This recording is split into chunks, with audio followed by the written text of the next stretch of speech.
the prize. Don't give up the faith.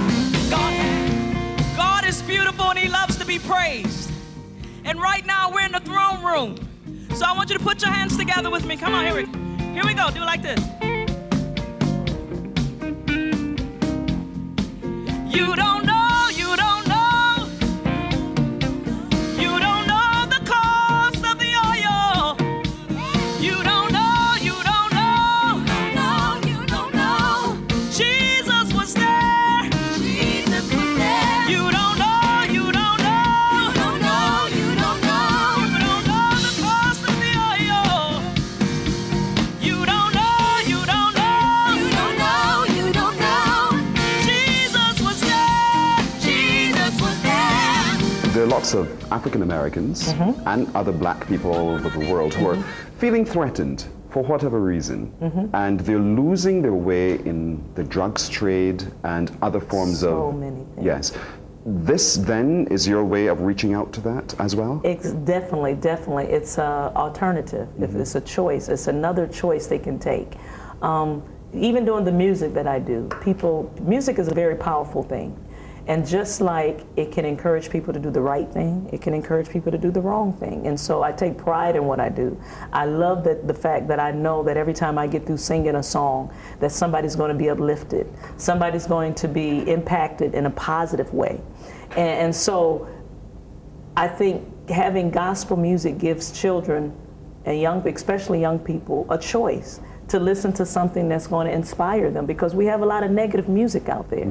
And it's encouraging them to get into a lot of stuff that they shouldn't be into, whether it's drugs or premarital sex, or just living life that is not pleasing unto the Father. And so what we do is give them a choice with this book to teach them, yes, we have to fight for our young people. We have to fight for them. Like you said, a lot of them are losing their way and they're getting into a lot of trouble, and they'll never live to their fullest potential as long as we allow these other things to come in and distract them. And so hopefully through this book, through our music, through what we do, we'll give them a choice to let them know that there's another way.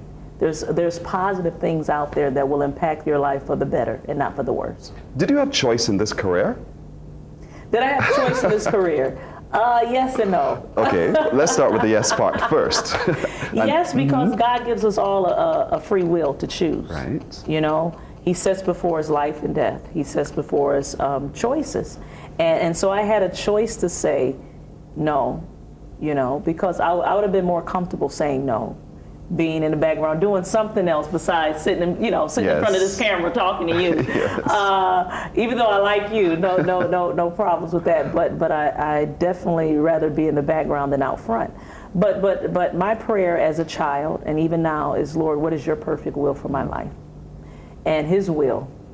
I always pray, Lord, thy will be done, not my will, but thy will be done. And this is God's will for me. So no, I didn't have a choice. If I wanted to be in God's perfect will, then I didn't have a choice. I had to say yes to him. Yes. But I'm so glad I did. I'm glad you did too. So you got a bad report, and it doesn't look good for you. Put a praise on your lips. This is what you gotta do. Speak to your situation without hesitation. God gave you this revelation just for you. It ain't over. It ain't over.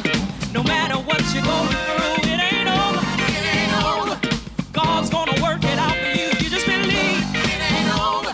Trouble won't last always. It ain't over. It ain't over. It ain't over. It ain't over yet. Oh. When CeCe's not on stage, what does CeCe do? Oh, apart from being a mother. Times when I'm not on stage. I like being at home. I'm a very simple. I like being at home with my family. Yeah. And so that's like a great thing for me. I like to go bowling every now and then. Really? See a good movie every now and then. Just the simple things of life, Do you cook? To wake up and to be at home and to know that my husband's well and my children are well. My mom is well. I'm very grateful for the small things. Do you cook, CeCe? I do cook, but don't ask my husband, because I don't cook enough. Don't ask my husband or my children. They'll be like, she cooks maybe twice a year. But I love to cook. I shouldn't say I love to cook. I do. I love to cook, but I don't love to cook. How can I explain that? It's a lot of work when you cook, but I do enjoy it when I'm in it because I love good food. Oh, that's a good girl. Yeah, I love good food. So I love to make great macaroni and cheese and dressing and yams, all that stuff that make you really fat. So I shouldn't cook, but I cook every now and then, but I think I'm a good cook. Do you get a chance to unwind with a book or watch a movie or something as well? Yeah, sometimes. Good. Yeah, I like to sit back and really most of the books that I get a chance to read are books like from Miles Monroe or, you know, again, I just feel like what you eat is what you become. So when I'm down or, you know, have downtime, I like to feed my spirit, you know, so I love to read books that are inspired by the Word of God again, you know, those that are going to make me a better person. When you look at this stage of your career and you project perhaps to the next 50 years, what does CeCe see?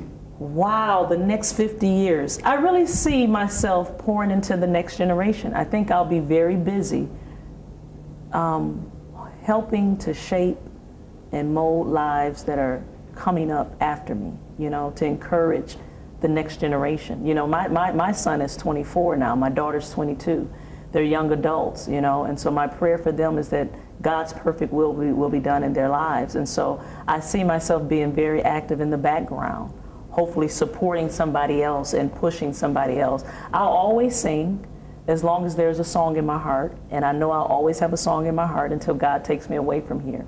But I won't be as busy as I am on the road, you know, on the stage or touring. I see myself doing that for a few more years. But really, my heart is really into these conferences. I'll do more books. And I see myself being a great supporter of the next generation. At this point in your life, what do you now know for sure? God is real for sure. God is faithful for sure. And love is the most powerful force for sure. And you see what came up short. You've been faithful